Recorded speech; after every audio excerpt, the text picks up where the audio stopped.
Welcome to the Eagle Eye Podcast, the number one show to bring you all things Club America and English. Oh, what a strike! Club America!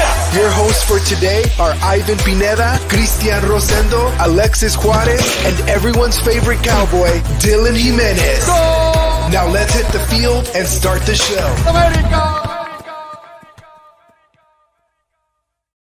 Hello, ladies and gentlemen, and welcome back to another episode of the Eagle Eye Podcast. We're back after a week's hiatus.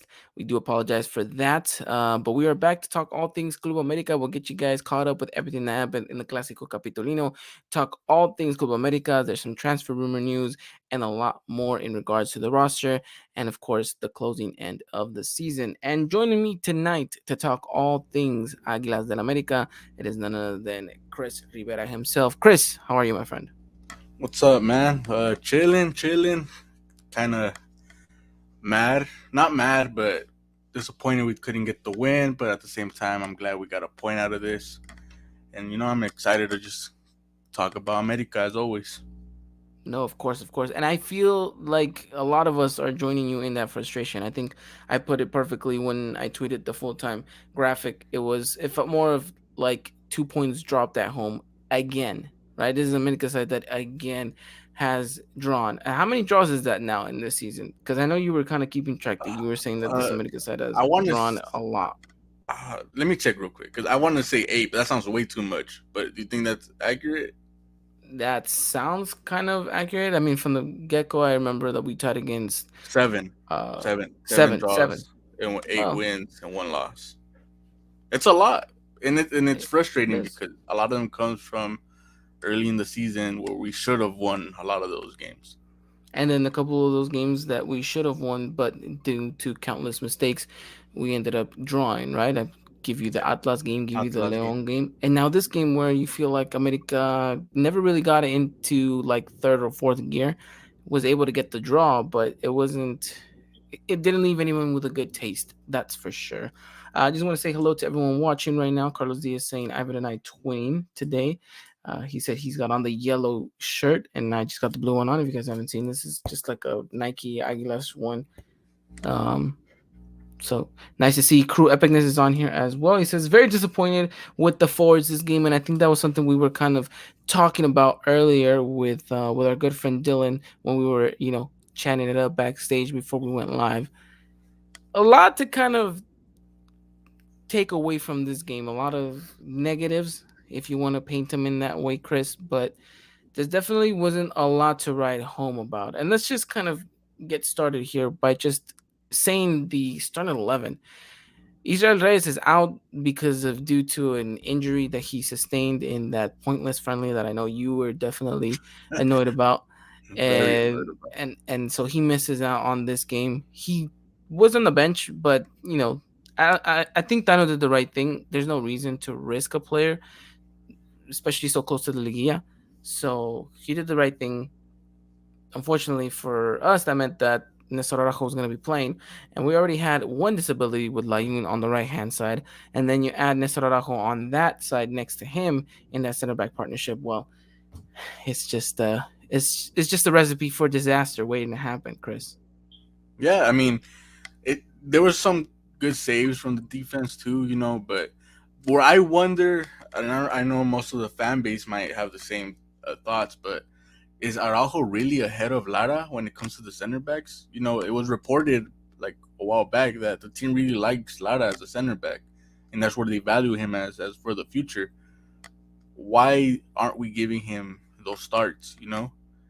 Is Araujo that much better? Are you just going with experience? Because maybe there's the hierarchy, right? The fact that he has contract-wise. Yeah, maybe contract-wise, or maybe kind of has that seniority because of that contract.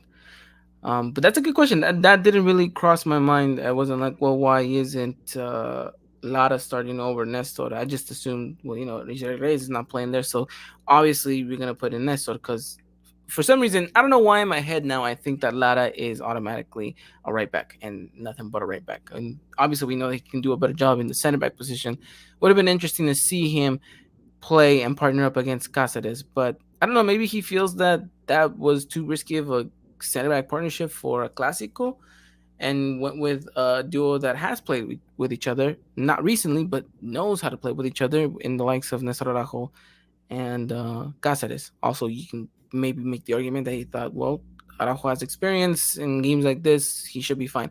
But as Carlos Diaz said perfectly, Nestor Araujo got caught off guard so many times, disappointing to see from a quote unquote veteran player. And that was the case. I mean, Nestor Araujo by far was the worst player on that pitch. And Dylan wanted us to make the comparison between Layun and Nestor and who had quote unquote the better game in an America jersey against Pumas. And I mean, you'd probably have to give it to Layun on this one. Yeah, and it's rare that you kind of give credit to Layun when it comes to that defense, right? Yep.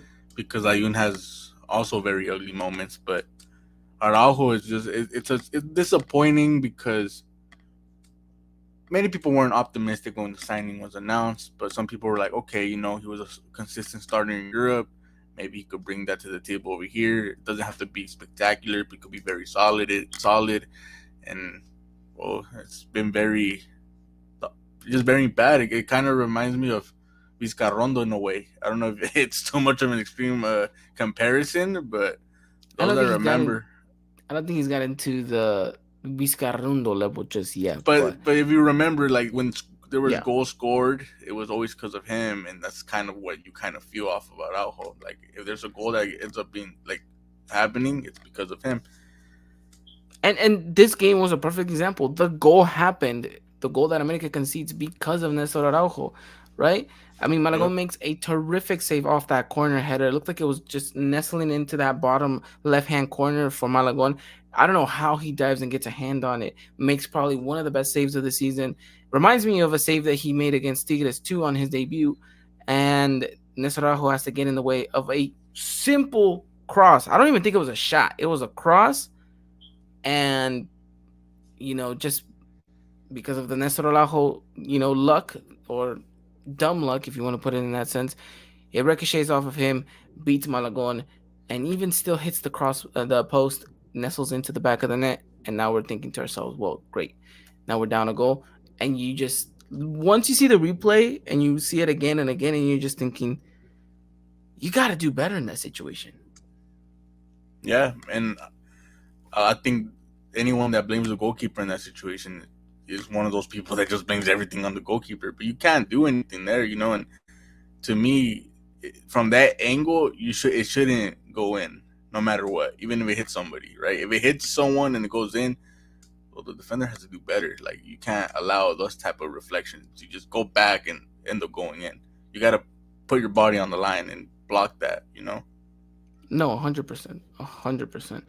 And well, I mean, no doubt about it, Nesarajo has been and continues to be America's Achilles heel in the center back partnership and in the defense. I mean, I know we blamed a good chunk of the responsibility on Oscar Jimenez at the beginning of the season, but Nesarajo, when he played, he did not help the case either. So I think he was just lucky enough to have Oscar Jimenez there, who took, kind of shifted most of the attention towards him. But Nestor has a lot. I mean, a lot to kind of uh, you know, is responsible for Yeah. in a negative sense. And I mean, I'm sure I'm not alone when I say this. I would be more than okay in letting him go at the end of the season. It would be a smart decision, right? The defense needs a better look. We do invest in it, right? He's one of the investments. Reyes is one of them. Chava Reyes is one. Even Layun is an investment for that defense. But it's like we could upgrade this so much better and way more easier too. But for some reason, like we just get stuck into this very ugly situation. Mind you, Cáceres I think has been doing very good. I think we kind of, at least I do. I label him a lot for ugly moments that he has had, but No, yeah, overall he's been very solid. he has And I been, think, and it's yeah, go. and I think Israel Reyes also has been very solid. It's just that our expectations were way higher for him. Yeah, Yeah, and I mean it's his first season under this America side, and I think he's finding his footing. It's just unfortunate that he gets this little knock and has to be out in this game, and I don't think he's gonna throw off his rhythm, but it would have been nice for them to continue that cycle of playing together. I think with these Rays on the pitch, we don't concede that goal. We walk away with a 1-0 victory, and we finally get a clean sheet after so long of wanting that damn clean sheet.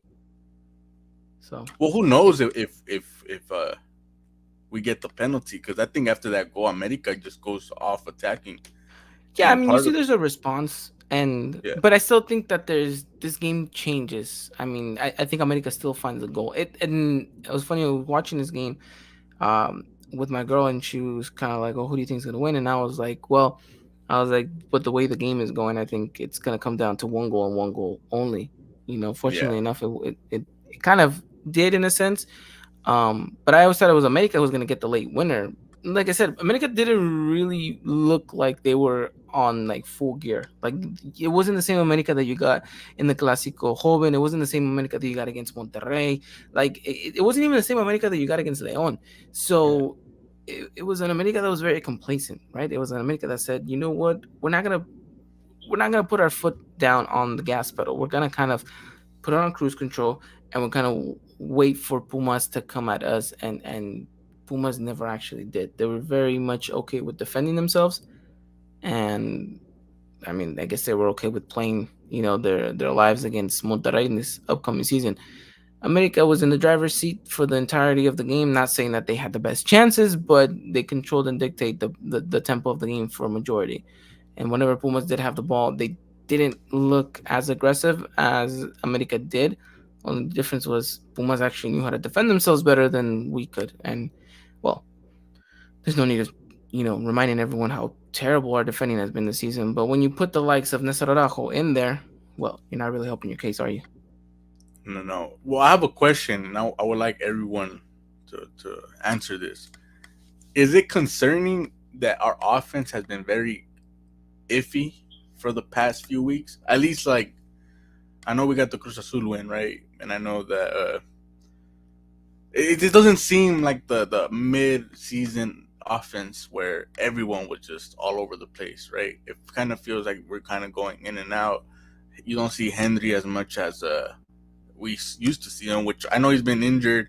That's another reason why I've been very like mad at that pointless U.S. Mexico game because they didn't call him, but it's like look at Israel Reyes, right? Look at like Malagon didn't go get called, didn't play it, but like Araujo played it, and it's like even though we're kind of slandering Araujo, you also want that option because after him, who is it? If it's not Lara, right? If they just say he's a right back, well then who's after uh, Araujo? So for me, like I ask you guys, do you guys think it's concerning that this offense isn't clicking as it was earlier in the season? Well, Crew Epicness said, yes, a bit. We had a bad game today where the forwards looked confused and did not take any risks.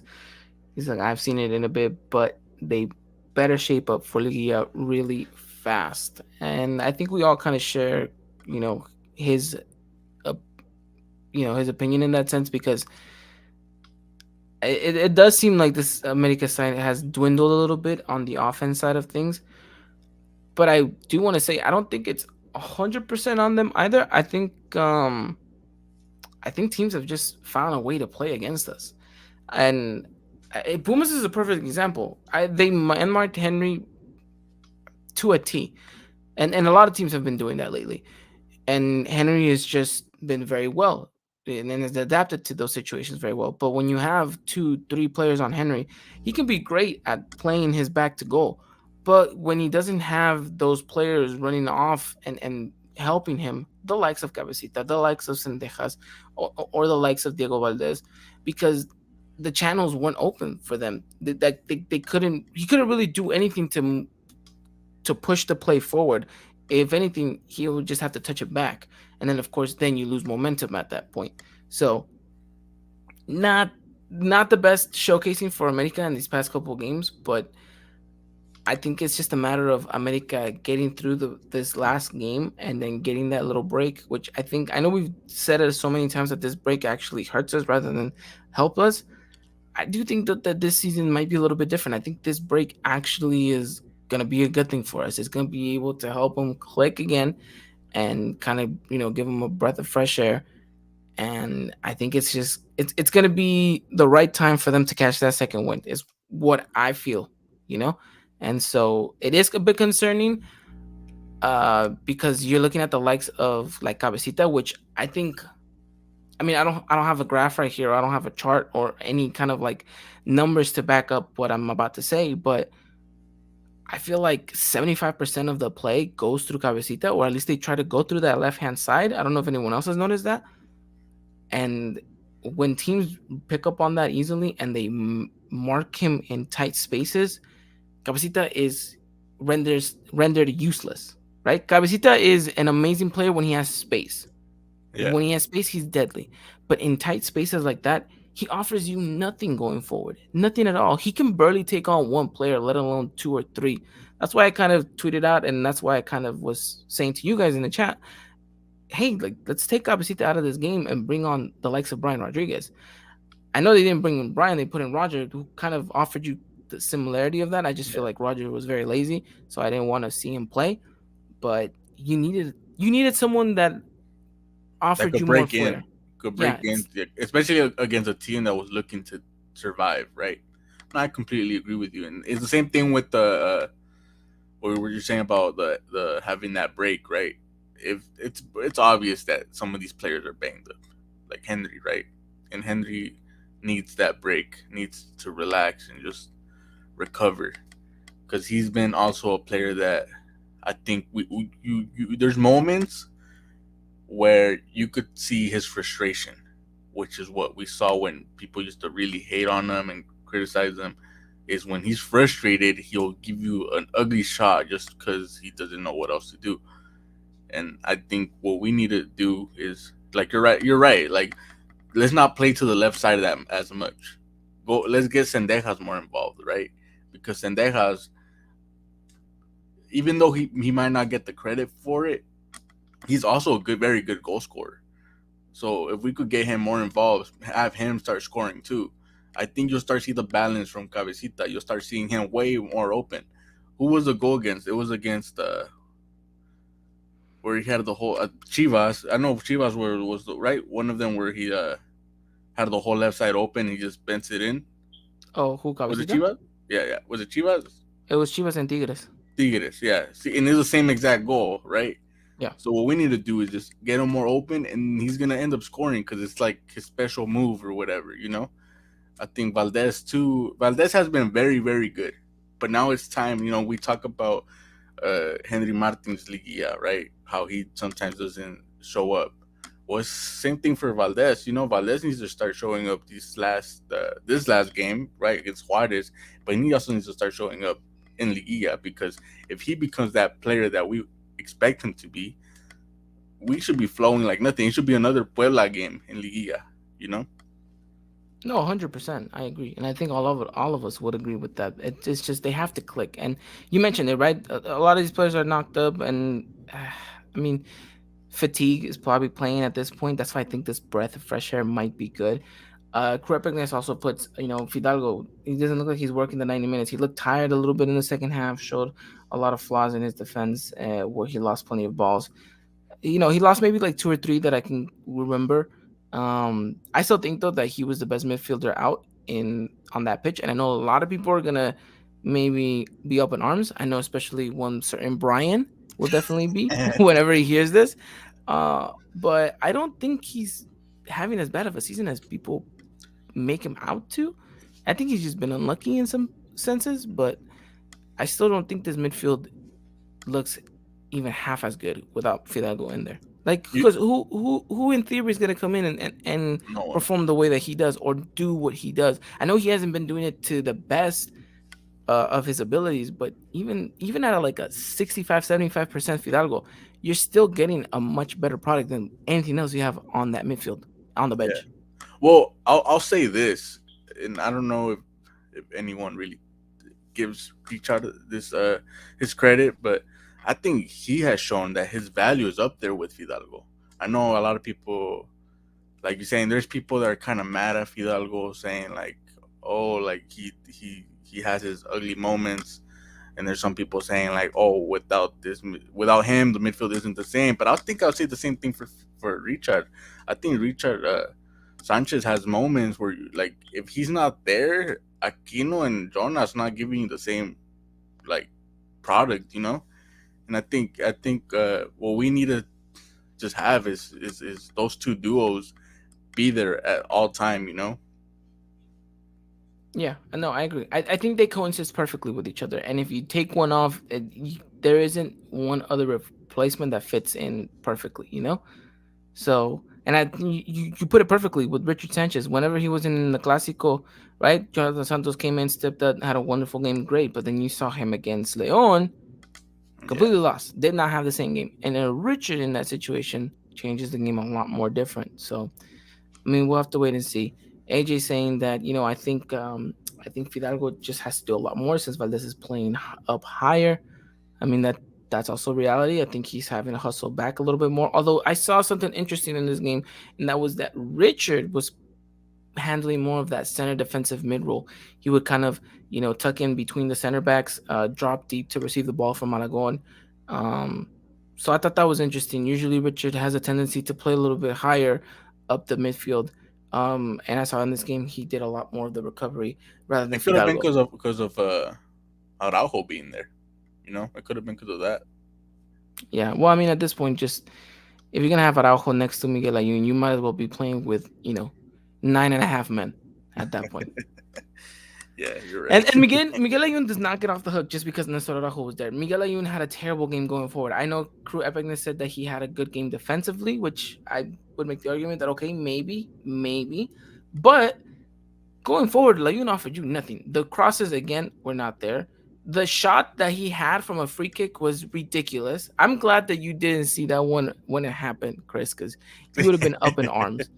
I would have Um, been ranty. I mean, yeah, I go off on Layun a lot on Twitter, and I feel bad at times because like maybe he's because I remember seeing his stats that he was showing off on Twitter, and I'm like, man, maybe I'm going off a little too crazy for him. But no, his man, moments like those are just it ugly, was man. not good. And then and then in the last play of the match, it was a corner kick for America, right? And I saw that he was gonna take it, and at that point, I was like, I just wanted to turn off the TV. I was like, nothing's gonna come from this, nothing. Oh man, but I mean, Makes you miss overall, Sambuesa, huh?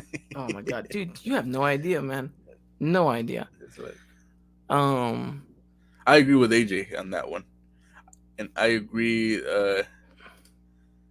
that whenever you have a right back that isn't good at tracking back or just over does it when it goes up, you see that right winger just drop down way too much where they have to be defending for them. And I think that happens when you have Layun out there. I think Layun is just too I don't know if like what the coaches tell him. Like I can't imagine they say, "Hey, we're happy with what you're doing," because if they telling him that, then and then that explains why he's always on Twitter arguing and why he seems to like see yeah. different from results and stuff. The highs and the lows of Layun, and I mean, I don't know. I mean, could this maybe we're talking all this nonsense right now, and then come the end of the season, we're lifting the trophy, and it was because of Miguel Ayun at right back. Deja vu, 'Cause- right? yeah, well, yeah. I mean, overall, this game was not an easy one to watch. I'll put that in that perspective. Some will say it was boring, and they have every right to. It was not an exhilarating game. It was not your typical America Pumas Clásico, right? There was some back and forth, but it was never with some real clear cut chances. It was a midfield battle, and credit to Pumas. They came in, they parked the bus in a sense, and they sat back and they defended well. The only thing I have against that is that America was not able to break them down. But it wasn't because America couldn't break them down. It was because America just didn't really feel like doing it. Like they were just like content with like it's fine. They were playing in a sense like it's fine. We're gonna find a goal eventually. It's fine. Like the minutes kept going by and they were playing with that mentality of like we're gonna get a goal. We're gonna score a goal because we're America, because we're the best, offense in the league. And they get more complacent and more complacent and more complacent. Never really frustrated though. I will give them that. I never really felt like this team was frustrated trying to find the goal. Um, and They then seem again, pissed after the yeah, Pumas goal. That's what yeah, I no, liked of about course, it, right? I know yeah, we score off a penalty, which I see people say, "Oh, the refs." And I'm like, shut up. That's a clear penalty. Like, 100%. It was a that's a clear cut clear. He penalty. kicks him in the back. Like, okay, bro. Like, what? It comes to a Yeah. point where I don't even know what people argue anymore. Like, that's a clear penalty, Well, it's because the whole, the commissioner and I want of to talk about referees that. was there. I want to talk about that, but just to laugh because they It makes only it.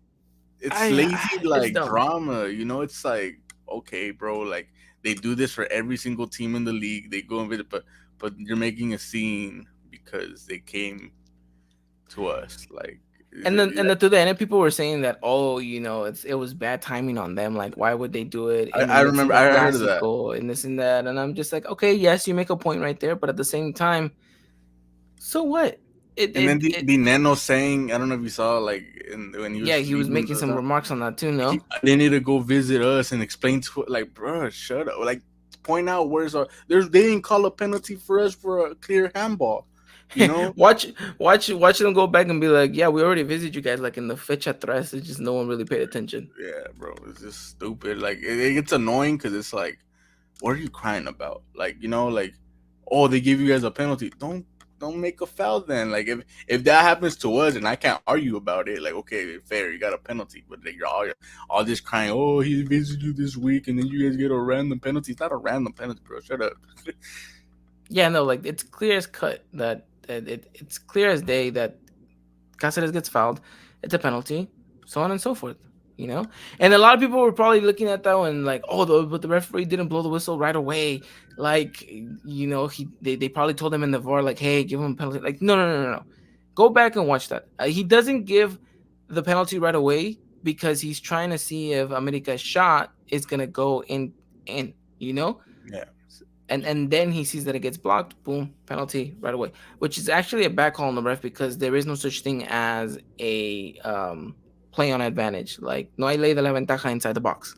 Like, yeah. a penalty is a penalty. Like, If one we of our got to give players it. kicks it out, right? If they kick it out, they're not calling that penalty.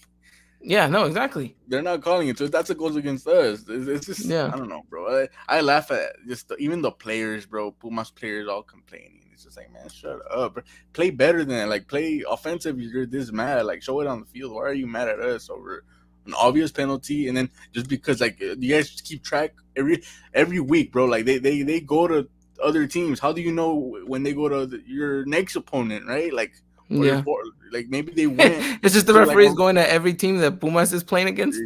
yeah, it's just, I don't know, bro. It's dumb, and I think it's just funny seeing all this, like, how much drama they're making, and like even other people were like, bro, they do this like regularly. Like, this is a common thing where they go to visit teams. It's not. Yeah, and then AJ saying, "Did you guys see that handball that wasn't called?" And I think he's talking about that last play that I was talking to you guys about, where Layun is unfortunately the guy who takes the corner. I believe Roger Martinez heads the ball, and it looks like it comes off Puma's hand, and then obviously, at that point, that was the last play of the game. Referee blows a whistle. I think even Henry Martin goes and tells him like, "Hey, there was a handball. Like, check with VAR," and he said like, "No, like that was it. That was the end." Um, I seen a lot of videos being posted on Twitter, and I think someone got maybe the closest to best angle we were gonna get without a TV production. So in this video, you see Roger goes up for the header, heads it. Does look like he heads the ball, and the ball does touch the arm of the Pumas player. It's a little wishy washy, but Roger Martinez, before he goes and heads up, is actually using the Pumas player as a boost. So technically, that's a foul. So either way, it wouldn't have counted, which I was fine with. I didn't think we deserved the victory. Although I wanted it, I didn't think we deserved it. I think we were just too lazy in this game, and that's my number one kind of like the one thing I'm trying to be mad about here in this game is the fact that we were lazy. Yeah. Got complacent, and we didn't really shift it into third, fourth gear. Now, how do you think the game would have gone if Pumas was more offensive? You think America ended up playing better, or you think it's just Yeah. like Yeah, because you have more space, and yeah. space equals opportunity, especially for the likes of Cabecita Rodriguez, who loves open space, and even Diego Valdez. I think when you give him a couple of yards to run into, he's capable of doing stuff, and we've seen it this whole season. So I think in games like this, it frustrates me that we go so much to the left when you just mentioned it. Play to the right, play to Sendejas. If you see him, he's great at turning with the ball and in sharp corners, and making defenders kind of second guess where he's gonna go. Whether he's gonna cut it inside, where he's gonna go on his right foot. Like, he's very good in those kind of tight spaces, just the way I think Brian Rodriguez is great in those tight spaces as well. So I just think that one player offers you better, definition or better goal scoring opportunity in Sendejas rather than in Brian Rodriguez. But it was just one of these games where it's frustrating because you know that this team can play better. They didn't play better, and we ended up getting a point. That's why I said it was 2 points lost rather than 1 point gained in this one. And Winning would have secured us being second, right? would have secured second spot, would have secured automatic, qualification into the Ligia. And now I think that I know it's not nothing secured. I think, yeah, No, we just sold Chivas second is spot. tied with Yeah, us, but we have way yeah. more goals than them. So I mean, we'll see. We'll see what happens, right? We'll talk Juarez later on in the week, but for me, that's kind of what I saw, and yeah, it was frustrating. Let's talk quickly here about Henry Martin's goal and the celebration. I know that's been talked about a lot on Twitter, and your picture, your profile picture of today's podcast, kind of dictates it. Um, did you have I a love feeling it, he bro. was gonna do it?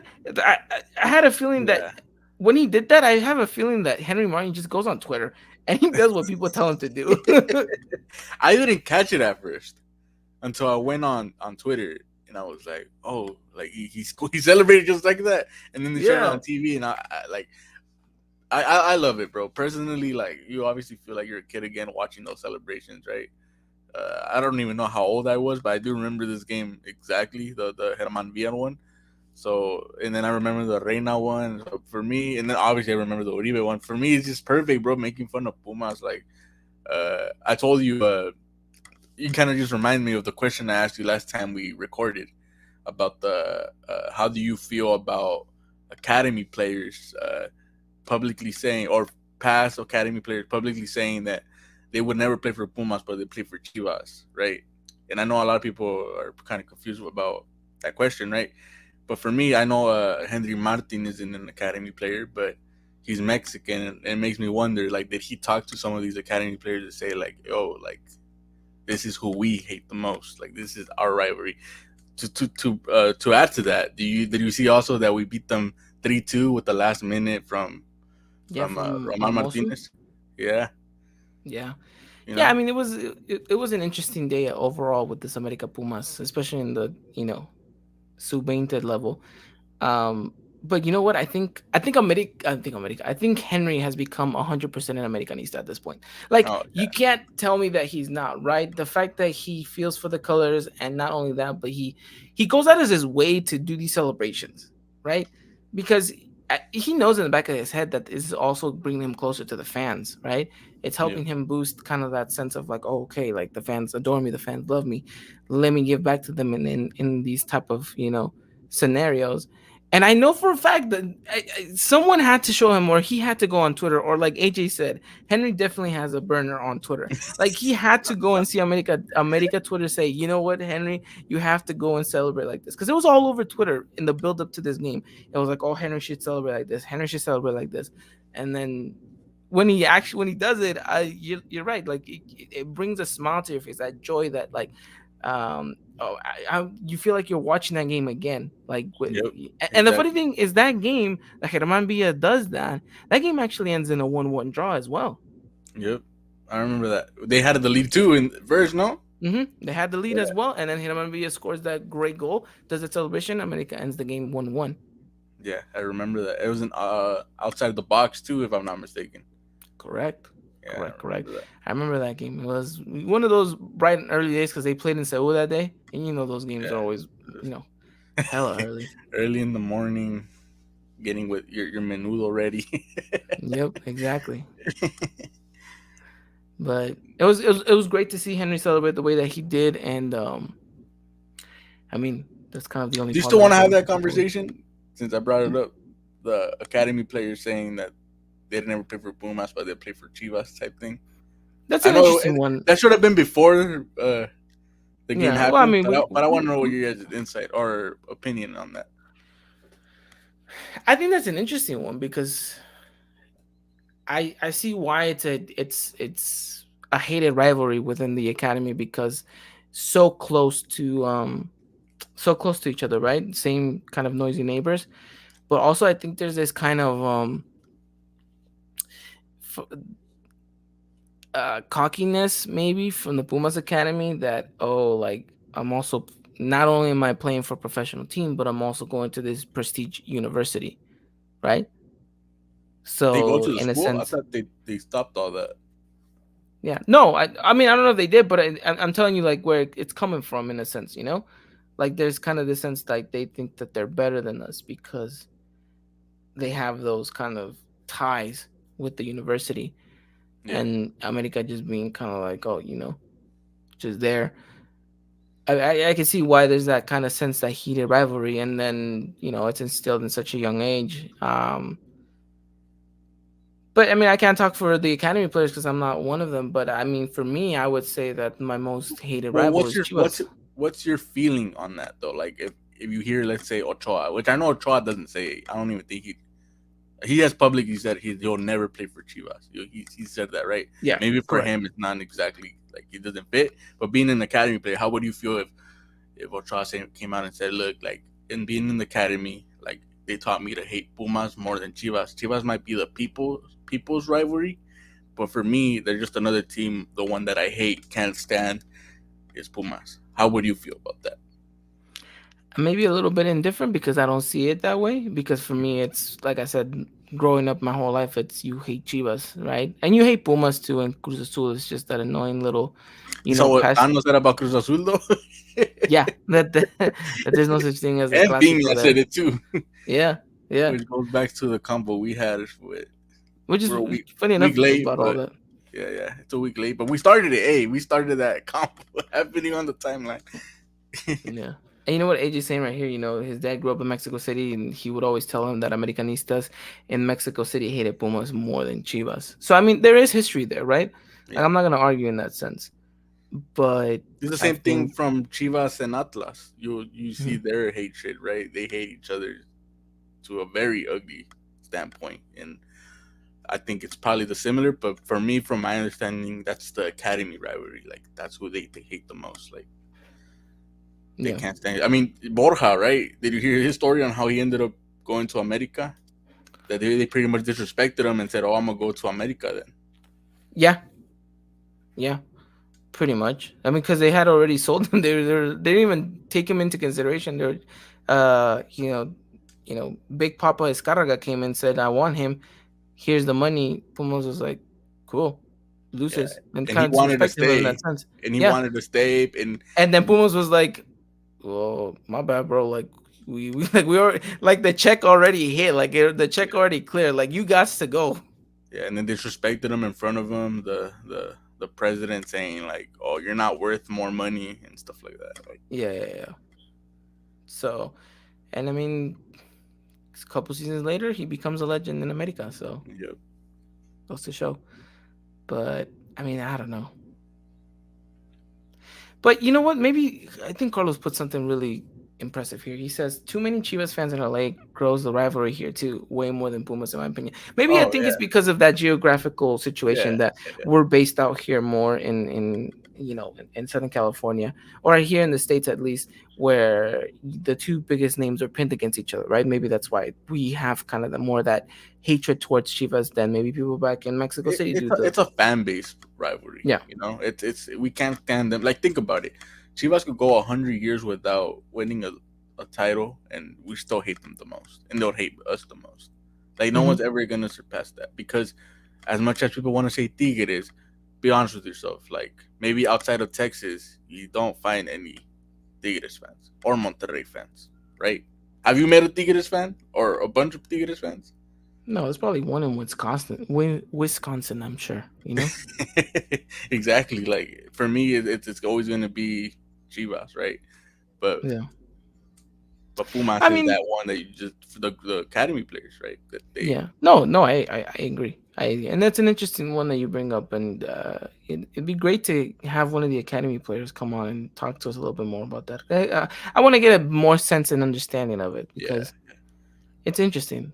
What To say exactly the least. grows out of that hatred, right? Or what do they tell them? Because it is an interesting thing, No, yeah, 100%, 100%. Um, but yeah, I mean that pretty much does it. America draws against Pumas, and with a bitter taste, we climb up again in the second spot. We have Don't to. forget the Henry Martin stat.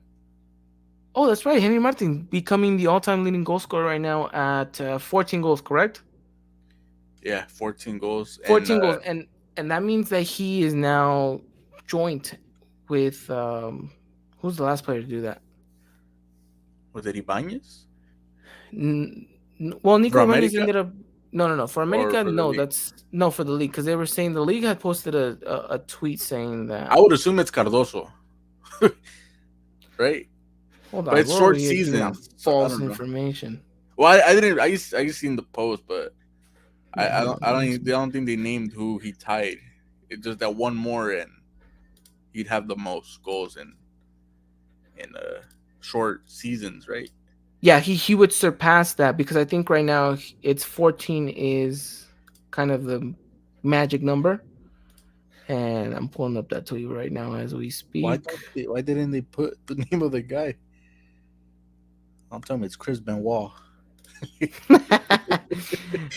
Yeah, so basically, he Oh, gets the Borghetti. 14. Okay, es Yeah, primer Borghetti. mexicano en anotar 14 desde Ariel Borghetti. Okay. Yeah, I was like, why didn't put it in the original tweet? But I I see it. don't know.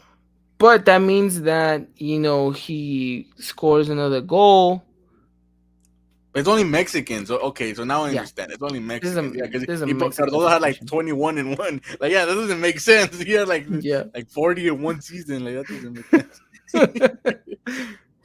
And all against But us too. yeah, pretty much. But I'm happy for Henry. He's doing great things. He's doing good stuff, and I'm happy that Henry's finally blossomed into the striker everyone hoped he'd be when he was younger at Tijuana. Yeah, It took him a while, and it wasn't easy because at America, you need to have the best striker possible, and sometimes that isn't a Mexican striker, a and lot it of was the always times it's hard not. to kind of overcome the shadow of Raul Jimenez, who was the last Mexican striker there. So, Peralta, oh, and Peralta too. Excuse me, sorry, Peralta. late So bloomer, it just like wasn't easy. Peralta. You know, Hmm? late bloomer, just like Yeah, just Peralta. like Peralta. Mexican And that's strikers why, have a tendency of being late bloomers. yeah, and that's why you need to have patience with Mexican talent because just because they're not guaranteed young, they end up being good very when they're older. That's why Mosu is gonna be the best striker ever when he's 32. That's why I still believe in Paleta Esqueda. Hey, he tore it up in where did he go? India. He was like Australia too, no? in Australia too. He was like, he was like the Zlatan of that area, just scoring goals for fun. Man, he was always weird. Like He was very he was, talented. He's always injured yeah, though. always injured. But he was very Unfortunate for talented. him. But shout out to Paleta Esqueda. I know he's not listening to this, but I know shout he out has to his own him. podcast. He does. I think videos Oh, on TikTok. I don't know if we he we was. gotta get him on the podcast. Yeah, for sure. But To ask him about the the rivalry with Pumas. yeah, no, that'd be the Like, perfect, do you hate you them? know, Like, yeah. he's like, nah, bro. For me, it's Cruz Azul. He just completely goes, oh Yeah, shit. completely like left turn. That would be yeah, that'd be something. AJ saying Henry made me eat my words. I was a hater to be honest. Where's Christian? Dylan saying where's Christian? Christian's still stuck on Traffic. the bridge in New York. So if anyone's from New York and knows the traffic on the bridge, then you guys know exactly why. Christian's been there since like 4 hours ago. Apparently, he still hasn't been able to move. So shout out to Christian. Hopefully, he's doing all right. Well, that pretty much wraps up the game right there, right? We have Juarez, and we'll preview that game coming up later on this week. A lots to play for, but uh, America can't really be complacent. But Dan Ortiz tries to pamper it up a little bit after his press conference, saying that he was happy with the way that the team functioned, and that at the end of the day, it showcased that we were the better team rather than Pumas. I kind of agree with what he was saying, but you have to kind of showcase it out on the pitch too. You just can't be like, oh, because of circumstances, we didn't win. It was in your own hands. So, you know, that's kind of that. But yeah, we'll see what happens with America. We'll hopefully see a better side against Juarez, and it needs to be. But we'll get you guys caught up with that one on Thursday, seeing as how that game is on Friday. I'm all right, Chris. A couple minutes here left before we wrap up things. Still plenty to talk about in regards to the world of America. I know we have the Papu Gomez. Maybe should we start Yep. there? Yeah, we should. So obviously, a lot of rumors. TV Azteca actually broke this, and when I sent it to you, you're like, "This is smoke," because there's no way TV Azteca is Yeah. tweeting or breaking news about their biggest hated club. If you go on their page, it's just a bunch of like reposting everything too. So it's just, Yeah, I was like, that's fake. I'm not gonna believe TV Azteca. Like, okay, and then Cesar Luis Merlo, right, with the best reporter for South America, like out of nowhere, saying that we're interested. We like, I think he said we held talks, right? yeah, but that nothing is concrete. Papu Gomez, what is he? 34? 35, 35. 35. 35 World Cup winner playing right now in Sevilla. Sevilla. Just simple, yes or no? Do you take him, yes or no? Talent wise, yes. Age wise, no. I This think feels very Jeremy Menace. Jeremy Menes, like if you look at the age, right, and how long he's gonna be with us, he's either gonna be Jeremy Menes or he's gonna be Paman Zamorano. There's no in between. Yeah, He's gonna yeah, be either or. And if you ask me from a talent perspective, I think he could tear up the league because he's not a bad player.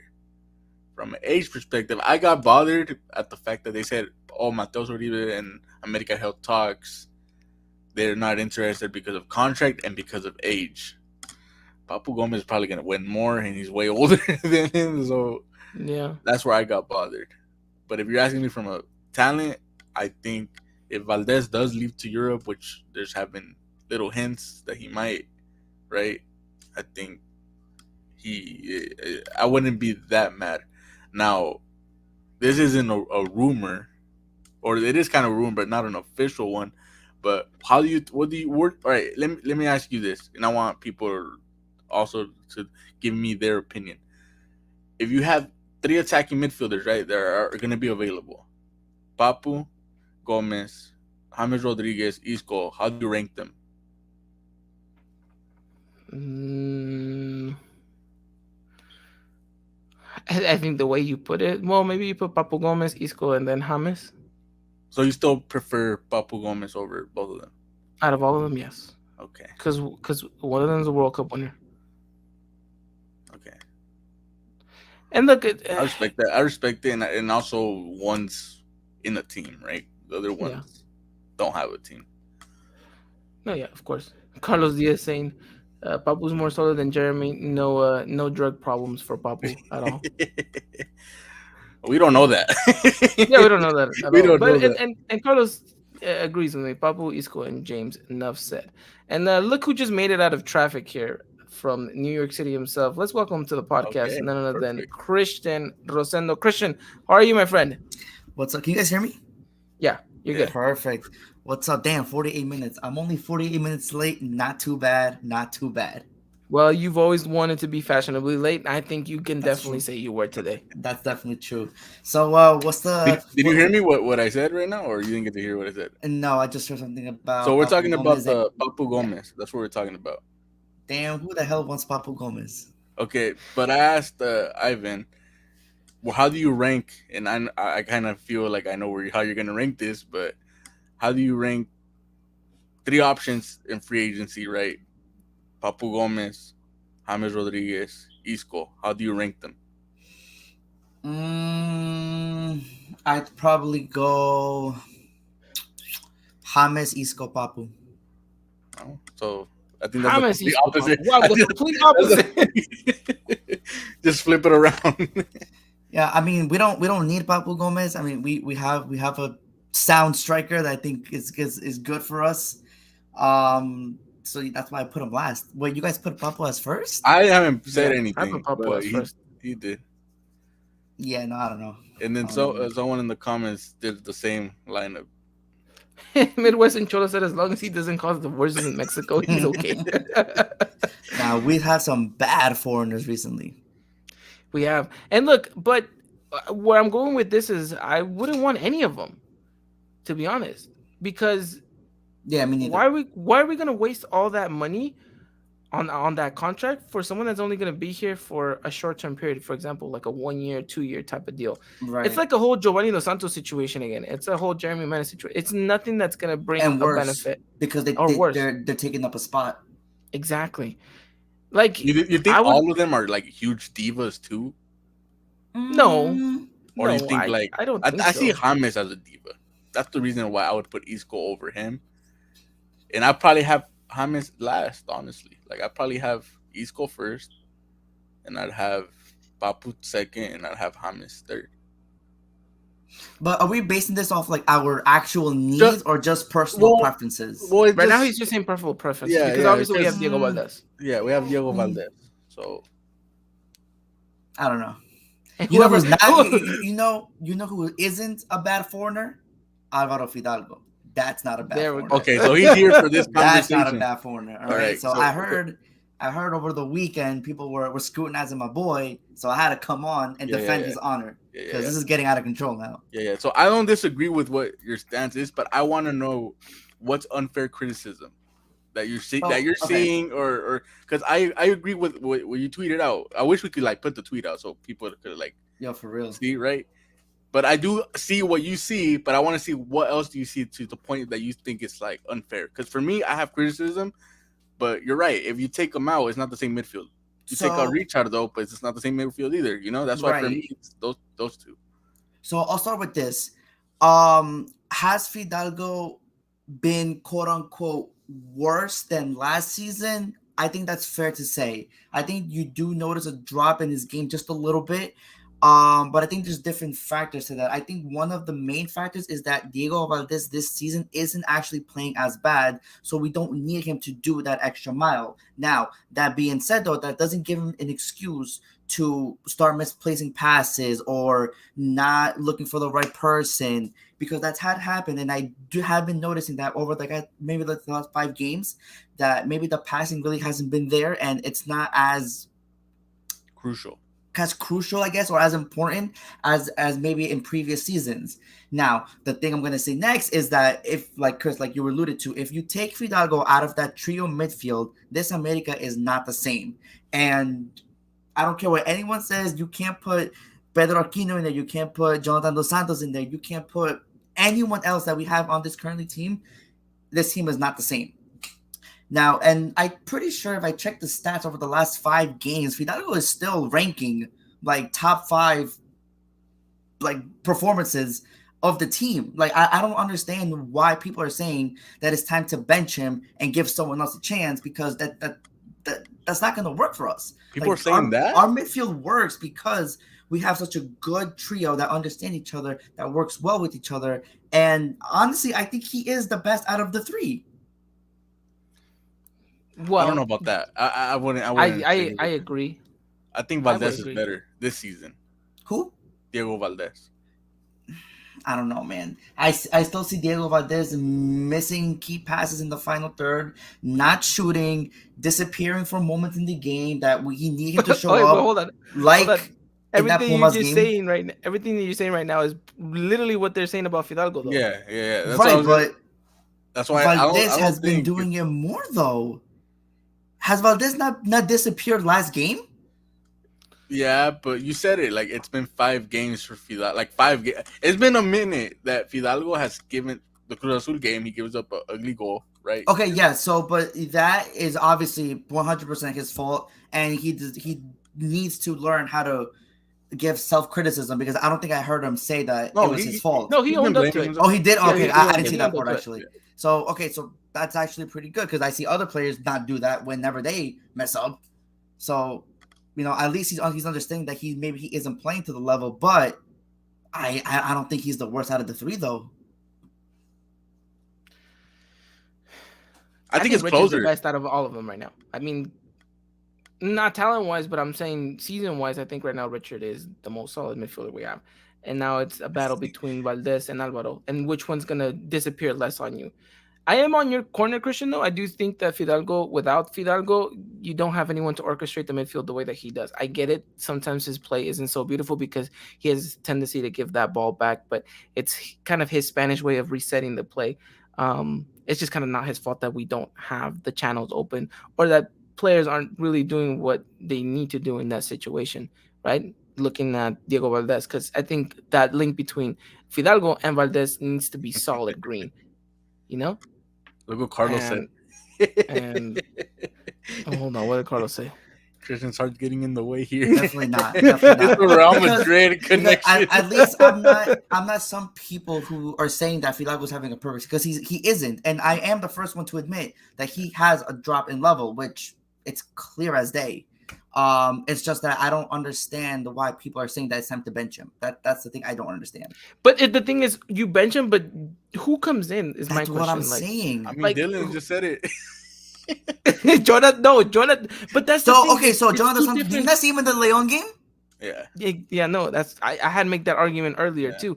Yeah. It's just like there's no one really on that bench that can come in and put in a shift, and there's really no young talent that's coming up and saying, okay, give him that shot and opportunity. And I wish your biggest counterpart was here so we can ask him that question. Brian, I know you're gonna be listening to this, Brian. All right, I want answers. This is an But off-season debate I don't we're gonna see- have on here. No, of We're course, but we gotta set those things up, and we're gonna have a debate, and we're gonna have Dylan like heat up everyone to the point everyone's just cussing at each other. I can see that happening. I think Alvaro Fidalgo is fine. I agree with you, Christian. He hasn't had the best of season, but because we haven't had him need to be that player to kind of pick up the slack. Like I even mentioned, like he didn't even have to play that center defensive mid role against Pumas in this game. It was given to Richard. Like he's gotten a little bit more freedom in that sense. He just needs to adapt a little bit more better in that role. Remember, he came into this team as a center attacking mid. All right. He then shifted his way into that number 8 role, and he's starting to look better and better and better. Yes, he's had a little bit of a dip, but I think that's kind of normal. I mean, if you want to put, and it's not comparing apples to apples here, but you ever gonna tell me that Toni Kroos didn't have himself a dip in form when he was in Real Madrid?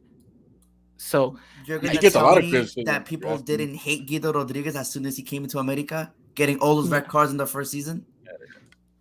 yeah, but that's two different roles though. One's a center defensive. I'm midfielder just playing saying, in and the eight. in being up, just being as a player coming into the team, there's been way worse starts. And what season is this? This is his fourth season. Yeah, And we're Second year. just now starting to criticize him. no, yeah, I mean, exactly. I don't know, bro. During his Solari season, he did have a lot of criticism too. Which to me, Yeah, the way he's playing that was is very unfair similar. because I he don't was know, having to man. be played on the wing, and he's not a winger. Well, it was attacking mid. Remember Cordova? They put him to the wing, and they put Fidalgo there, and it was just a bunch of pass backs. That's a lot of the things we argue with or criticize them for, right? Pass backs. To me, it's a very similar thing right now. It's just you see a conservative side. I don't. So for me, it's just when he tries to force passes forward. For me, it's just like that's not you. Maybe you. I think he could be creative, but sometimes he tries to force it into tight windows, and for me, it's just like, okay, bro, that's where I'm gonna criticize you. I agree. You take him out of this field, and you're not having any creativity. You're not even having passes forward from Aquino or Jonathan Dos Santos. So I agree completely. For me, it's just like I want to see your perspective. Like you said that they're saying bench him. Okay, I'm not going that far, but I do think it's like he needs to work on things. So when it's game 1000%. day, like he's more polished in that area. I will say this though, and this is not me. This is stats because I have stats here. So Fidalgo in the opposing half has close to a 90% accuracy in passing, while Diego Valdez has only a 72%. Damn, once again, And anyone's got to see. that's even with Chris's forced passes. Yeah. But I I do mean, agree with Carlos just now that he does need to shoot more, because there are times where he is so wide open and he is not shooting, and that pisses me the fuck off. What was it, last game or two Cruz Azul game? I Right, think it was in the Cruz Azul game. He had a he passed couple. it. He tried to and Yeah. then force the it to Monterrey Viñas game The where he too. could've Monterrey shot. game, right? Exactly. Yeah. Yes, that like you said, Chris. There are things he needs to work on. Yeah. But I mean, to say that he's having like just an awful season, No. I think it's a stretch. So where do you rank him full season best players? Do you have him at second, No, I third, have him probably first? as I think where you fourth, put him maybe as fourth or fifth. fifth. Fifth was good. Who do you have ahead of him? Henry. Ochoa. I wish. Henry, Sendejas. I think Israel Reyes has picked it up tremendously from the start to now, and then I would put be Richard than Fidalgo. Okay. Mhm. I respect It was. I respect it too. And now I just want to hear the rebuttal from the other side, which is going to be Yeah. interesting. I know We'll, there will we'll be a have that rebuttal. conversation. We'll have that conversation. I know Brian's gonna ask, and maybe hopefully they don't argue in the comment, and hopefully they argue on here. But Yeah. That was gonna be interesting. I like it. I mean, we'll see. But I think you bring up some very good points here, Christian. And it's important to kind of open up our eyes a little bit. Fidalgo may not be the best player right now, but he is still vital, crucial, because his midfield doesn't play the same without that triangle, Mhm. right? And I think that's So the point I'm just trying to get across, that I don't think that we're the same team without him this season. no, of course, I the 100% offense agree. doesn't have a season like this if we're not winning the battles in the midfield. And a lot of the Right. times, those dribbles that Fidalgo has are the ones because he's a great dribbler. I don't know if he gets credit for that, but he dribbles down the middle like really, really good, and that's where it starts off. Right, that's where a lot of these plays end up happening. So I agree with you. And like I said, also I think other players I'm sorry to cut you off, but I think just other players around the team are just having a better season overall. Valdez, Cabecita to an extent, Zendejas is stealing the show, Henry being top goal scorer, right? So the reflectors aren't all on him, and I think that's a healthy balance, that he doesn't need to have the spotlight on him every single game in and game out. There's plenty of room for everyone to shine, and I think that's the beauty of this team currently, except for last game. Last game we looked like shit, but I mean, this is a good team, a good balance that we have going into Ligia. So as long as the top three can, the front three, I'm sorry, the front three can work it out and really gel, I think that we can make a good run at the 14th. Agreed, 100%. I have us going to the finals. I don't know if I do too. It's just that I think that we need to get over.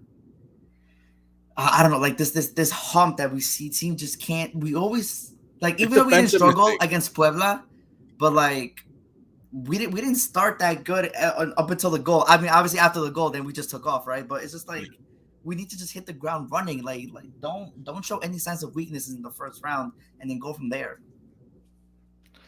It'll be interesting. I mean, that's why it's important to close off the season against Juarez very well, right? But yeah, that game's always gonna be a tricky one, and we'll get to it on Thursday. But you're right. I think this could be America's season, but a lot depends on that trio up top and the trio in the midfield. Mm-hmm. Because let's face it, our defense is what's dragging us down.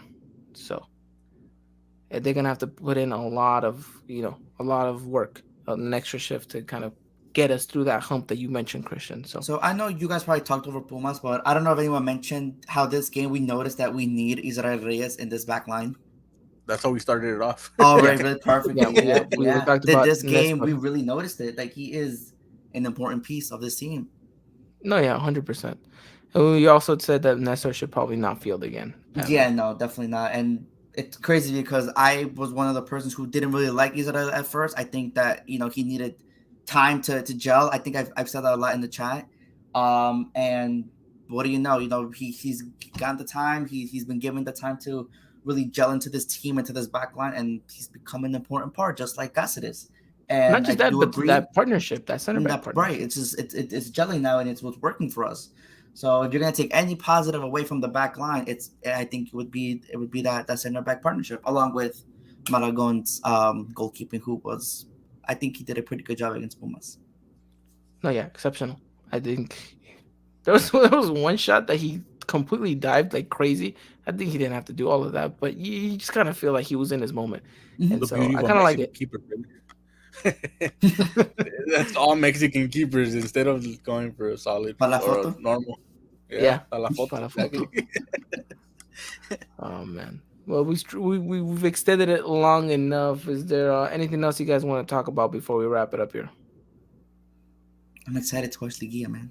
I think you should bring up the movie, the VIX movie, since you know more about it. Oh yeah, the VIX movie. That's an interesting one. So America, I guess, has gotten themselves a movie, quote unquote. This is I want to do a little bit more research. I want to know when they filmed all of this. Because I know it wasn't during the season where the jersey appears. I think they just kind of gave the old jerseys to the production crew. Was like, here, you guys can use this. Because I don't think they filmed in this Azteca either. And if they did, it was probably for a short period. But it's called Quiero Tu Vida, right? It's about this ex-professional soccer player that unfortunately, due to an injury, right, la rodilla, as always, his knee, kind of gets taken out of the game permanently, and then goes on and lives his life and always has that kind of regret of like what could have been. And so I don't know how the trailer doesn't really kind of explain it, but one magical night he wakes up you know in an alternate universe as himself, living the life that he always dreamt about, right? He's like this big soccer player. Like he is the Cuauhtemoc Blanco of that era for some reason. And like he's like the idol, and then so he just goes about living his life, playing for America, scoring goals. Basically, it's a fusion of, like, I wouldn't be surprised if it's a fusion of Henry Martin mixed with a little bit of Diego Valdez's hair, and then kind of an idol. I would imagine like a Cuauhtemoc in a sense. And He looks like a pro club created player. Yeah, no, 100%, 100% inspiration I right just there. looked at it. He just looks like a pro club, like those like trolley players that you play on pro clubs with the long hair and stuff. Yeah. And so then he then later finds out that he wants the best of both worlds, live that life and live his old life together. So it's kind of like a rom-com in a sense. It looks interesting. I'm excited to see it. It comes out May 3rd. So if you guys haven't done so already, put it down on your calendar. Available on VIX. So if you guys have that, go ahead. If you guys don't, hit up Chris. I'm pretty sure he has an illegal streaming service Allegedly. that he can. Damn. Allegedly. Yo, Chris, they selling you out here, man. Yeah. I'm kidding. But yeah, no, it looks interesting. Produced by Salma Hayek, so interesting to see what kind of vision she has, and if she's secretly an America fan. Could that be the case? Maybe. Could be. But it'll be interesting to see how that movie comes out, and maybe a little Easter eggs here and there. I know they were filming in Coapa, because you can obviously see right there the training ground and everything. So, you have a feeling that there's gonna be America players in this movie somehow, some way. I hope. Like, who is the more real? Yeah, who's the one player you want? I mean, it would be Jürgen Damm. Yeah, that would be hilarious. Yeah, I think the most epic kind of Easter egg or cameo you could ever get is like if you have like a Cuauhtemoc Blanco in this movie, right? Maybe that's the reason he's been there a lot. Oh, maybe. Yeah, could be. But Cabañas too, right? Cabañas. He's like, don't fly too close to the sun, my friend. But yeah, that's gonna be the movie on VIX, and we'll see about that. But wait, when does it come out? Do we know? May 3rd. May 3rd. Cool. May 3rd. So in about a week and something. Wait, so this Friday is our last game of the season. Correct. Then you have then we have repechaje Wednesday, Thursday, or that's next weekend. No, next weekend. And then playoff Liguilla starts that following Wednesday, Thursday. Got it. Okay. So let's hope we're not playing in that one next week. Yeah, no. Yeah, exactly. Let's hope not, because our players need that breath of fresh air, that rest, Yeah. catch that second wind. Mm-hmm. But all right, we've kept you guys here long enough. All right. We'll let you guys go with that. We'll probably talk more stuff about America and the transfer rumor cycle. I know we didn't really get to finish up the Papu Gomez debate, but there's also talk about Julian Quinones. I'll tell you guys why I don't think he's worth it, and then Boo. yeah, exactly. Wait, to me or to him? No, to you. Me, you don't need him. Okay, that's all I'm gonna say for now. But All I'll right, give man. you guys more of my train of thought on Thursday. Oh, here we go. We also didn't But- talk about the Raul Jimenez. Yeah, the Raul Jimenez and how maybe that looks a lot more less likely than we originally intended it to be. But again, we'll see. But all right, gentlemen, anything else before we wrap it up here? I'm good. Sorry for the lateness, guys. Just work gets in the way sometimes. Working But that I'm always traffic. happy to jump on, for a couple minutes and chat with you guys for sure. 100%. You came in hot too, bro. You're like, oh yeah, Yeah. Fidalgo. Like, who's gonna swing at me, bro? Like, I was like, oh hell yeah, he's hyped. So am I. Oh man. Alrighty then. Well, you guys, thank you so much, Christian. I know you made it out, so thank you so much. I know it was a bit of a mission crossing that bridge with all that traffic. And then Chris, as always, thank you so much for coming out and bearing with this Southern California sun that we have going on right now. Yeah, it's that hot. It's hot. It's getting there. Yikes. It's getting there. But all right, with that said, all you guys have a wonderful time. Take care. And as always, we'll see you guys very soon. As always, Arriba en America. Good night. Ladies and gentlemen, this was another production of the Eagle Eye Podcast, the #1 source for all things Club America in English. Make sure to follow us on Twitter and Instagram at Eagle Eye Podcast and get